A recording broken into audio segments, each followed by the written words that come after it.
Olá, fazer mais uma correção aqui do conteúdo de física, conteúdo relacionado à queda livre, e correção do primeiro ano do ensino médio. Isso, as questões são a número 1, a 2, a 3, a 5 e a 7, que está aqui atrás do caderno. Como eu disse, já copiei aqui para ficar um vídeo mais rápido para fazer, para não demorar muito e ficar muito pesado. Então vamos lá para a correção. Na primeira questão ele pede o quê? O que significa dizer que um corpo está em queda livre? Basicamente, pessoal, eu coloquei aqui, é uma resposta pessoal, mas para mim dizer que o corpo está em queda livre, eu tenho o quê? Desconsiderar tudo que está à sua volta, a sua massa, o seu volume, tudo, e simplesmente considerar a sua queda.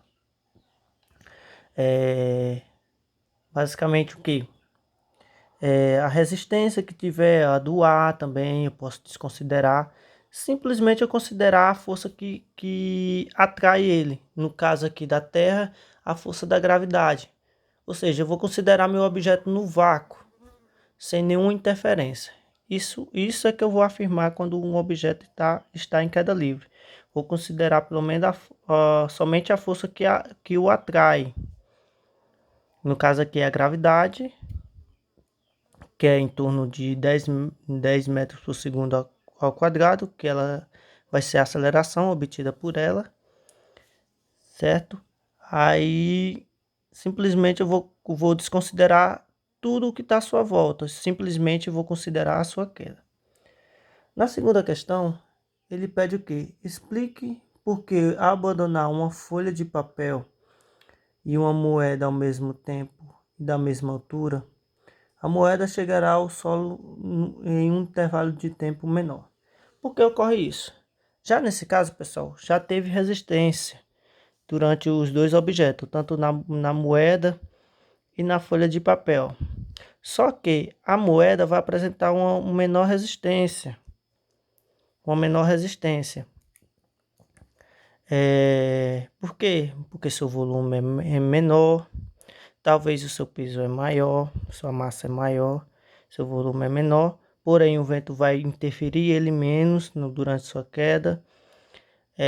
Já ao contrário da folha, qualquer rajadazinha de vento vai interferir sua queda, é isso. Mas se eu considerasse os dois objetos no vácuo, sem nenhuma interferência, e simplesmente em uma queda livre, sem nada estar interferindo durante sua queda, e simplesmente considerar a força da gravidade atuando sobre os dois objetos, simplesmente os dois iam chegar ao chão ao mesmo tempo.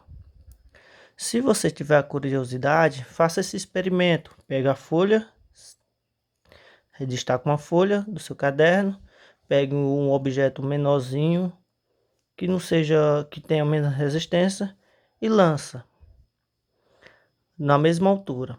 Vocês vão notar que o objeto que tem menos resistência vai cair logo no chão. Depois vocês fazem o que? Amasse a folha com a mesma massa, sem destacar nada dela, com a mesma massa. Aí você vai notar que a queda vai ser praticamente igual de um objeto para o outro, porque a folha já vai ter menos resistência no ar. Porém, se tivesse os dois objetos no vácuo, como falar na física, no vácuo, os dois objetos iam cair no chão ao mesmo tempo, ok? Aí na terceira questão ele diz o quê? Um corpo em queda livre apresenta um tipo de movimento. Justifique. Como eu tenho uma aceleração constante, pessoal, uma aceleração constante, que a aceleração seria essa, a força da gravidade atuando sobre os objetos. Então, eu vou ter um movimento uniformemente variado. Então, vai ser constantemente. Isso quer dizer que a cada segundo ele vai variar. Como a força da gravidade aqui é de 10 metros por segundo aproximadamente, então a cada segundo sua velocidade vai variar em 10 em 10. Ou seja, se eu largar um objeto em queda livre, durante um segundo sua velocidade vai ser 10 metros por segundo.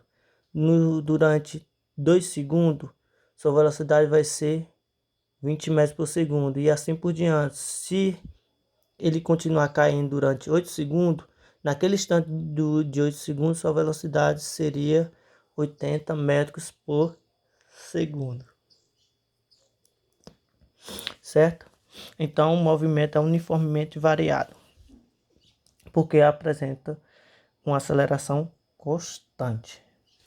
Na quinta questão, ele já pede um cálculozinho. Ele diz o que? Uma esfera de aço cai a partir do repouso em queda livre, de uma altura de 80 metros acima do solo. Despreze a resistência do ar e adote a gravidade de 10 metros por segundo ao quadrado, ou seja, a aceleração, e calcule o módulo da velocidade de chegada da esfera ao solo. Bem, na questão ele deu esse seguinte dado. Deu a altura, né, isso, a variação de espaço, de 80 metros. Deu a aceleração, que é a força da gravidade está atuando, 10 metros por segundo ao quadrado. Como eu estou largando ele, minha velocidade inicial vai ser 0 metros por segundo. Porém, ele quer saber o que? A velocidade no qual ele chega ao chão. Professor, qual cálculo ou qual fórmula eu vou estar utilizando para calcular esse instante de velocidade? Pessoal, veja aqui, ó.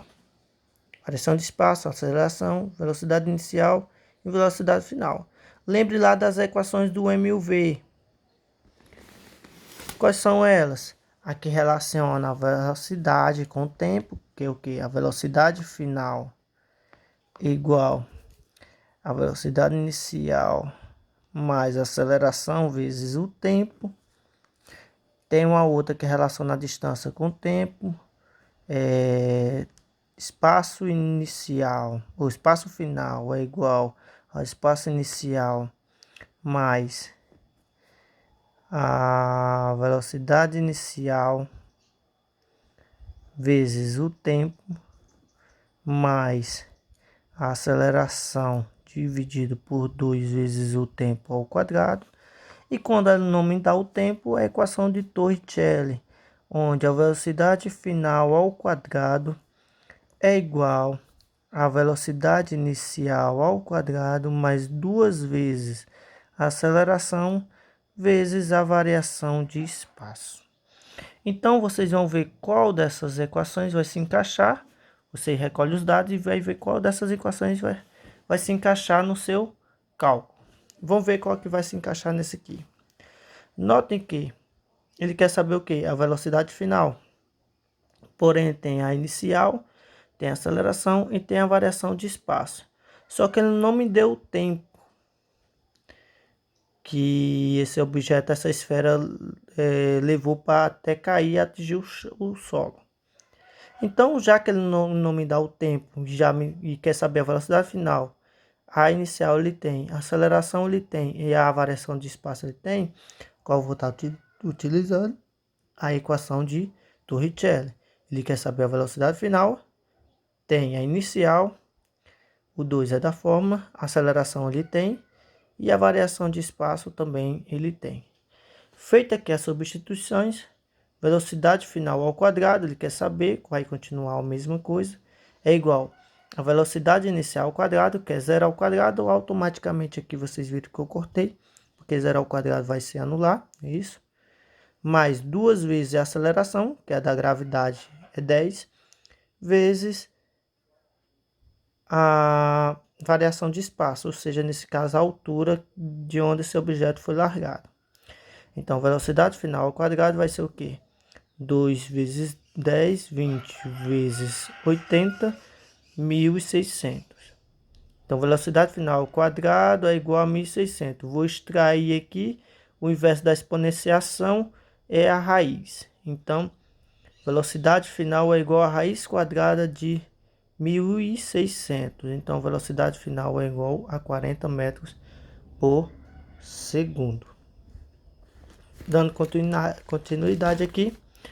A sétima questão, ele quer saber o quê?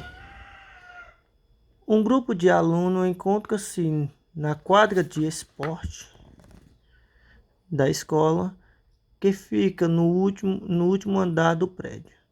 Um deles resolve realizar um experimento e, garantindo que ninguém passaria pelo em torno do prédio, solta uma borracha e marca o tempo que ela levou para atingir o solo. Resolvendo então desafiar os colegas a determinarem a velocidade com que a borracha chegou ao solo e a altura do prédio da escola. Determine essa velocidade e sua altura, sabendo que o tempo de queda da borracha foi 3 segundos e a aceleração a da gravidade, que é aproximadamente 10 metros por segundo. Então, a questão lhe deu o quê? O tempo que a borracha levou para atingir o solo, que foi 3 segundos. A aceleração lhe disse que é da gravidade, que é 10 metros por segundo. Como ele estava largando, eu vou automaticamente ter minha velocidade inicial, que é 0 metros por segundo. Ele quis saber o quê? A velocidade no qual ele chegou ao chão e a distância no qual, ou seja, a distância ou no caso, a altura do prédio. Como eu só tenho esses 3 dados, primeiro, e ele quer saber 2 coisas. Primeiro, o que? Com esses 2 dados aqui, utilizando a equação que relaciona a velocidade com o tempo, eu consigo calcular a minha velocidade no qual a borracha chegou ao solo. Então, aqui a equação, velocidade final igual a inicial mais aceleração vezes o tempo. Substituindo vai ficar a velocidade final, eu quero saber, continua a mesma coisa, igual a velocidade inicial, como eu estava largando, é 0, mais a aceleração, que é 10, vezes o tempo, que foi de 3 segundos. Então, a velocidade no qual ele chegou ao chão foi de 30 metros por segundo. Então, substituindo aqui, acabei de encontrar a velocidade no qual ele chegou ao chão, 30 metros por segundo.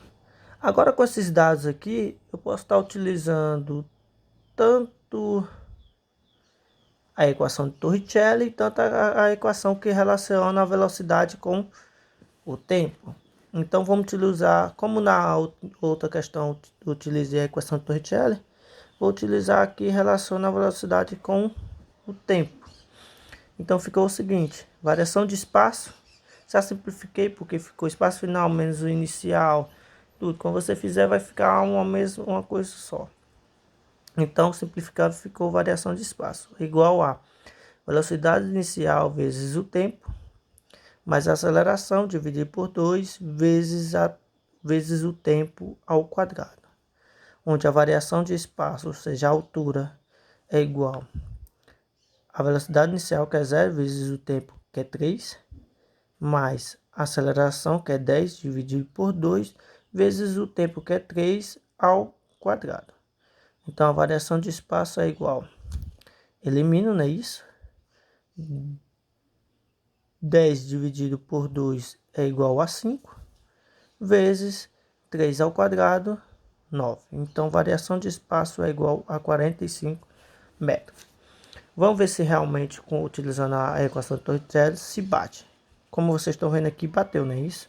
Então, utilizei a velocidade final ao quadrado, mais a inicial ao quadrado, mais 2 vezes a aceleração, vezes a variação de espaço que ele quer saber. A velocidade no qual ele chegou ao chão é 30 metros por segundo, 30 metros por segundo. Então, 30 ao quadrado vai ser igual a velocidade inicial, que é 0 ao quadrado, que é da fórmula, mais 2, que é da fórmula, vezes a aceleração, que é 10, vezes a variação de espaço, que ele quer saber. Então, 30 ao quadrado é 900, igual a que elimino, 2 vezes 10, 20, vezes variação de espaço, 20 variação de espaço. Então, substituindo aí, variável para o lado esquerdo, o número com variável e número inteiro para o lado direito. Então, fica o seguinte, inverte o sinal, que está positivo vai ficar negativo, tá negativo vai ficar positivo. Então, aqui ficou menos 20 ΔS e aqui ficou menos 900. Meu 20 está multiplicando com ΔS, então passa o inverso. Está multiplicando, passa dividindo. Então, ΔS é igual a menos 900 dividido por menos 20. Elimino um zero aqui, elimino um zero para facilitar aqui minha divisão.